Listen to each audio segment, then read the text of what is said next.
This is Scott the Fix-It Guy. Today we have a Whirlpool gas dryer that isn't heating up, so we're going to test a couple of things. I'm going to remove this bottom panel by prying on these two clips with a paint scraper. I'm going to remove the bottom panel. I'm going to set the machine for time dry. I'm going to turn it on. I'm going to look down here to the right near the burner tube to see if I see the igniter glowing. Sorry the camera didn't get a super good view of this, but see if the igniter is glowing, and no glow from the igniter. So I'm going to set my voltmeter for AC voltage. I'm going to put my probes right on the electrical connector that goes to the igniter, and I'm going to see if I get any voltage there. I should get 110 volts, and if I get 110 volts but no glow, that means I need to put a new igniter in. But in this case, when I tried it, I got no voltage, and that means that there's a little thermal fuse that blew that's preventing voltage from getting to the igniter, and that's why it isn't heating up. So I got the door closed, I got it set for time dry, I turn it on, and my meter gives me 0 voltage. So I know the thermal fuse is the culprit, and it's pretty easy to replace. They're pretty inexpensive. I'm going to unplug it for safety reasons.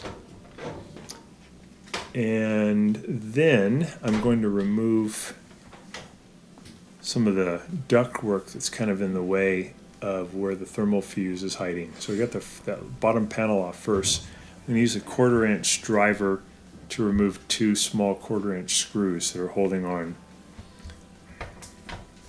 the filter duct assembly. It's really easy to take off. There's 2 screws here at the top. You got to remove the filter from inside. So you open the door, pull the filter out, and then I'm going to pull this whole assembly out toward me. I'm going to clean some of this stuff later too, because it's a lot of lint and stuff built up in there. Now I have access to the thermal fuse. I'm going to set my multimeter for continuity. You can hear a little beeping sound, and I'm going to put the 2 probes right on the thermal fuse, and I don't get any beeping, so I know that electricity is not able to flow through the fuse, so I know the fuse is blown.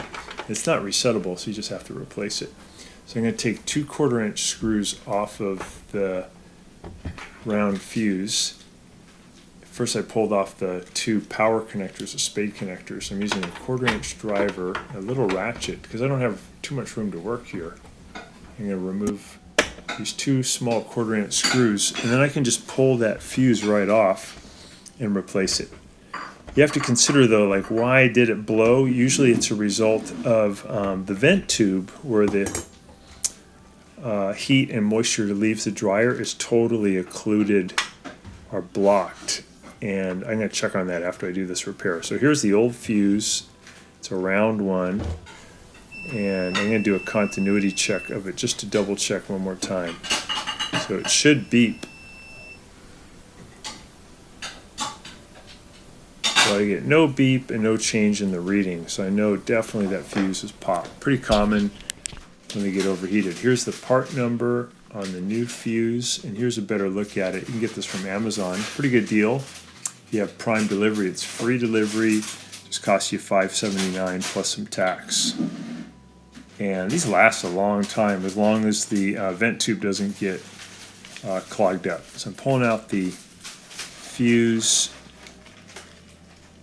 and I'm going to just put it right onto the ducting where I took it off previously, and I'll add those 2 1/4 inch screws to hold it on.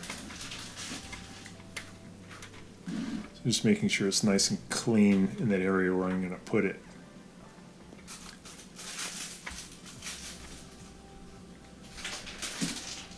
So a lot of the Whirlpool dryers have this kind of an assembly. The Duet has the same type of arrangement, and then some of the older ones have a thermal fuse on the back of the dryer. This one's kind of cool because you don't have to even move the dryer. So I'm putting those 2 1/4 inch screws back in that hold the thermal fuse in position, and then I'll put the little spade connectors back on, and that's bringing power to the fuse. And the fuse is acting kind of like a wire and basically the wire breaks and the power can't go through it. I'm just going to reach in and get rid of all this lint. This stuff builds up over time, and it can actually cause a dryer fire. So whenever you work on a dryer, you want to get rid of as much lint as you can. You can use a vacuum, or a little paintbrush works good. And then in this ducting, there's a lot of lint that builds up. This is where the filter hangs out, so I'm going to get all that out of there too. And after that, I'll go ahead and clean the dryer vent tube.